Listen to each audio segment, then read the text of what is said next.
Samedi, j'étais avec une amie et on discutait en soirée, puis tout soudainement, il a manqué d'électricité. Il faisait noir, on s'est regardés tous les deux puis on s'est dit « Wow! » C'était calme.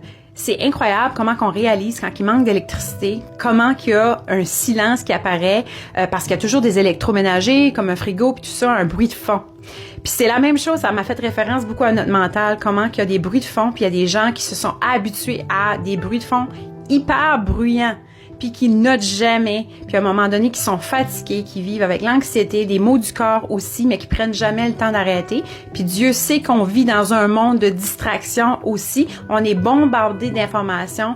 Puis j'ai toujours à mes clients et mes clientes, est-ce que tu es stressé? Est-ce que tu es une personne qui a beaucoup de pensées? Puis les gens, quand je leur pose la question, souvent on va me répondre pas tant comparativement à quelqu'un qui a beaucoup d'anxiété, mais souvent quand on va gratter un peu, on réalise que on a la difficulté à dormir, on pense beaucoup, on n'est pas au moment présent. Donc, juste de remarquer ça, c'est la première clé pour te ramener au moment présent. Puis de pratiquer des activités peut-être dans le silence, comme par exemple aller marcher, de toujours écouter des podcasts, puis tu sais, j'aime les podcasts, mais de juste te ramener vers le silence pour aller observer un peu ce qui est présent aussi, d'aller écouter le corps aussi. Donc, remarque.